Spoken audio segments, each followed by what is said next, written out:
Friends, कैसे हैं आप सब लोग। आशा करते हैं आप बहुत अच्छे होंगे, अपनी पढ़ाई को बहुत बेहतरीन तरीके से कर रहे होंगे। देखिए, आज से पहले हमने लास्ट लेक्चर में बुद्धि चैप्टर को पढ़ा था।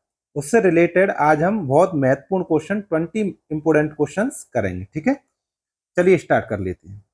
पहला क्वेश्चन है, हार्वर्ड गार्डनर के बहुबुद्धि सिद्धांत के अनुसार यदि किसी व्यक्ति में दूसरों की भावनाओं, प्रेरणाओं और इच्छाओं को समझने तथा उसके साथ उपयुक्त रूप से संवाद करने की क्षमता है तो उसमें कौन सी बुद्धि है। ठीक है, तो हार्वर्ड गार्डनर ने 8 प्रकार की बुद्धि बताई थी। ठीक है ना, उसमें दूसरों के साथ संवाद करना है, दूसरों के साथ, तो इंटरपर्सनल कहलाती है वो। ठीक है, अंतर वैयक्तिक बुद्धि कहलाती है। ठीक है, तो ऑप्शन कौन सा होगा? सी होगा। चलिए इसके बारे में हम व्याख्या एक्सप्लेनेशन को समझ लेते हैं। देखो, हार्वर्ड गार्डनर ने 8 प्रकार की बुद्धि बताई थी। जो अंतर वैयक्तिक है, इंटरपर्सनल है, वो दूसरों के मूड को समझना, स्वभाव को, व्यवहार को बहुत जल्दी अच्छी तरह समझ लेते हैं। इससे संबंधित होते हैं नेता है, शिक्षक है, मनोवैज्ञानिक है। इस बुद्धि की अधिकता होती है। एक और होता है इंट्रापर्सनल, जो खुद को समझने से संबंधित होता है। ठीक है, चलिए नेक्स्ट। निम्नलिखित में से कौन सा कथन बुद्धि के बारे में सही है? सही वाला बताना है। ठीक है, बुद्धि एक निश्चित योग्यता है जो जन्म के समय ही निर्धारित हो जाती, ऐसा नहीं, इसको अर्जित भी किया जा सकता है। बुद्धि को मानकीकृत परीक्षणों के प्रयोग से सटीक रूप से न मापा जा सकता, ये भी गलत है, सटीक नहीं है। ठीक है, बुद्धि एक एकात्मक कारक है, ये भी गलत है।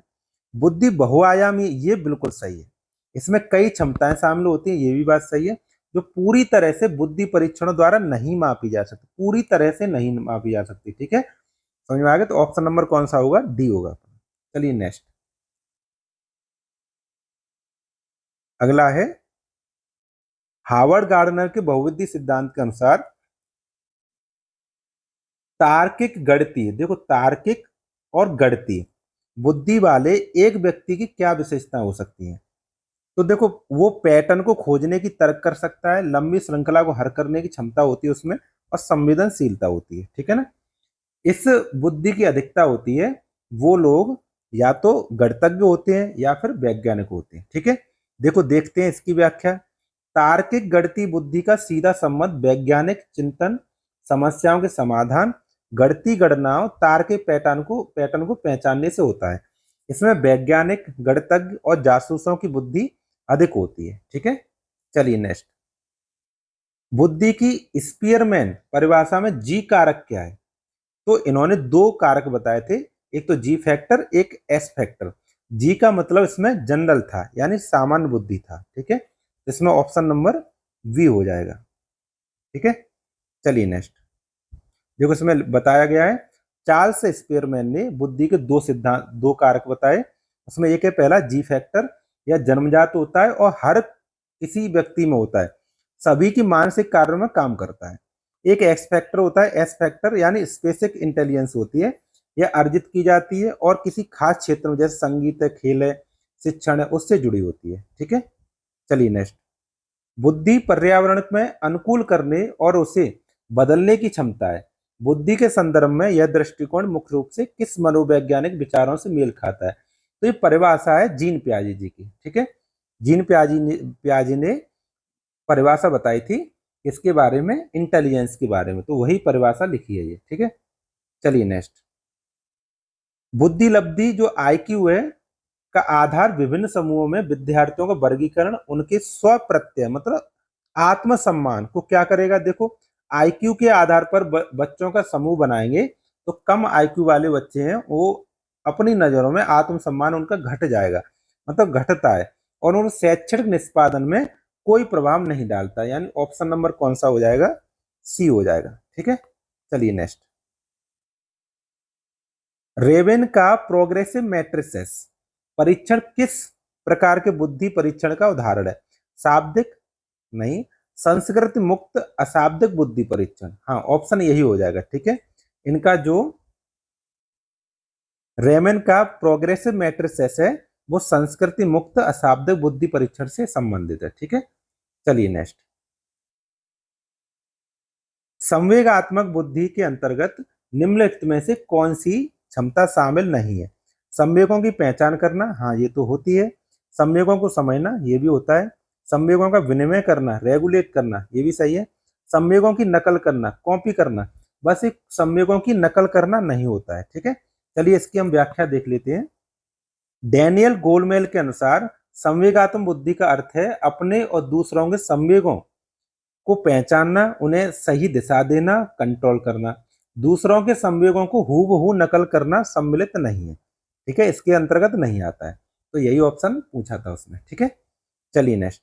हावर्ड गार्डनर के अनुसार एक कवि या लेखक में किस प्रकार की बुद्धि की प्रधानता होती है? कवि है, लेखक है और पत्रकार है, इनमें भाषाई बुद्धि की अधिकता होती है। यानी ऑप्शन नंबर कौन सा हो जाएगा? बी हो जाएगा, ठीक है। चलिए नेक्स्ट। देखो लिखा है इसमें व्याख्या में, बुद्धि लब्धि आईक्यू की अवधारणा मूल रूप से, देखो मूल रूप से पूछा है, मूल रूप से किसके द्वारा दी गई? तो मूल रूप से ऑप्शन होगा स्टर्न के द्वारा दी गई थी। देखो मैं आपको दोनों लिख के दिखाता हूँ। एक आईक्यू का फॉर्मूला जो मानसिक आयु है बट्टे में वास्तविक आयु, ये तो स्टर्न ने दिया था, ठीक है।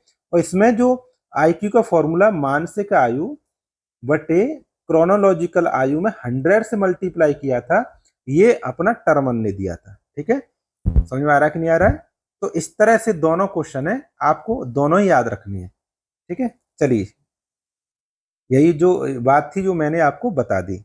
आगे देखिए, सफल बुद्धि का सिद्धांत किसने प्रतिपादित किया था? सफल बुद्धि का सिद्धांत सीधा सीधा फैक्टर, ये तो रॉबर्ट जे स्टर्नबर्ग ने दिया था, ठीक है। देखो इसकी व्याख्या देख लेते हैं। स्टर्नबर्ग ने बुद्धि का सिद्धांत त्रितंत्र सिद्धांत दिया था, जिसे वे सफल बुद्धि सिद्धांत भी कहते हैं। उनके अनुसार बुद्धि के 3 भाग होते हैं, कौन कौन से? विश्लेषणात्मक, एनालिटिकल, और रचनात्मक और व्यवहारिक, ठीक है ना। इस 3 प्रकार की बुद्धि होती है, किसके अनुसार? स्टर्नबर्ग के अनुसार, ठीक है। चलिए नेक्स्ट। निम्नलिखित में से कौन सी स्थिति हावर्ड गार्नर के शारीरिक गतिक बुद्धि के को प्रदर्शित करती है? शारीरिक गतिक बुद्धि, तो देखो इसमें वक्ता तो होगा नहीं, मंच में खड़े होगे, संगीतकार होगा नहीं, मूर्तकार होगा नहीं, इसमें क्या होगा? शल्य चिकित्सक होगा। शारीरिक से संबंधित है ना, जटिल ऑपरेशन करना, ठीक है। तो शल्य चिकित्सक आएगा इसमें। इसकी हम व्याख्या भी देख लेते हैं। शारीरिक गति की बुद्धि का अर्थ है अपने शरीर अंगों को बेहतर नियंत्रण करना। इसमें सर्जन आता है, डांसर, एथलीट, पायलट आते हैं, ठीक है ना। समझ में आ गई बात? चलिए नेक्स्ट। बुद्धि के प्राथमिक मानसिक योग्यताओं के सिद्धांत के प्रतिपादक कौन? देखो प्राथमिक मानसिक योग्यताओं का सिद्धांत दिया है, किसने दिया है? तो प्राथमिक मानसिक योग्यताओं का सिद्धांत थर्स्टन ने दिया है। किसने दिया है? थर्स्टन ने दिया है। चलिए इसकी हम व्याख्या भी देख लेते हैं। एल एल थर्स्टन ने समूह कारक सिद्धांत, देखो समूह कारक सिद्धांत दिया, जिसे प्राथमिक मानसिक योग्यताएं का सिद्धांत भी कहते हैं। इन्होंने 7 मानसिक योग्यताएं बताई थी, उनको 7 को हमने कल बड़ा डिटेल में समझा था। अगर आप नए हैं चैनल पर तो इससे लास्ट वीडियो देखिए, उसको मैंने बहुत ही डिटेल में पूरा चैप्टर समझाया है इंटेलिजेंस का, ठीक है, बुद्धि का समझाया है, ठीक। चलिए नेक्स्ट। तरल मोजैक मॉडल या फिर तरल बुद्धि और ठोस बुद्धि का सिद्धांत किसने दिया? तो कल ही पढ़ा था हमने, तरल बुद्धि और ठोस बुद्धि का सिद्धांत है वो आरवी कैटल ने दिया था, ठीक है। चलिए नेक्स्ट। देखो तरल बुद्धि भी है, ये जन्मजात होती है, आनुवांशिक होती है, और ठोस बुद्धि है, यह शिक्षा अनुभव पर आधारित होती है, ठीक है, पर्यावरण पर। मानसिक आयु का संप्रत्यय सबसे पहले किसने दिया था? तो मानसिक आयु का संप्रत्यय 2 वैज्ञानिकों ने दिए थे, यह बिने और साइमन। इसका आंसर होगा बिने और साइमन। चलिए इसकी व्याख्या भी देख लेते हैं। अल्फ्रेड बिने और उसके साथी साइमन ने 1908 में सबसे पहले मानसिक आयु शब्द का प्रयोग किया था। यह बताता है कि किसी बच्चे का दिमाग अपनी उम्र के हिसाब से कितना प्रतिशत विकसित हुआ है, ठीक है। चलिए नेक्स्ट। एक शिक्षिका अपने शिक्षार्थियों की विभिन्न अधिगम शैलियों को संतुष्ट करने के लिए वैविध्यपूर्ण, देखो विविधपूर्ण, विविध बहुत सारे कार्यों का उपयोग करती है, वह किससे प्रभावित है? तो हावर्ड गार्डन के बहुबुद्धि सिद्धांत से प्रभावित है। देखो मिलाओ शब्दों को, बहुबुद्धि सिद्धांत से प्रभावित, तो ऑप्शन नंबर सी हो जाएगा, ठीक है। चलिए देखते हैं आगे। Next question. गिलफोर्ड के बुद्धि संरचना मॉडल में कुल कितने कारक वर्तमान में संशोधित रूप में माने जाते हैं? वर्तमान पूछे हैं, जो संशोधित रूप से अब जो है, जो संशोधित रूप से है वो 180 है। शुरुआत में 120 थे, उसके बाद 150 हुए, अब जो वर्तमान में 180 है। चलो इसकी व्याख्या देख लेते हैं। देखो, जेपी गिलफोर्ड ने शुरुआत में 120 कारक बताए, ठीक है, फिर संशोधन के बाद 150 किया उनको, अब जो अंतिम रूप में जो अभी है वो 180 है, ठीक है। चलिए नेक्स्ट, बुद्धि परीक्षणों में सांस्कृतिक पक्षपात का क्या तात्पर्य है?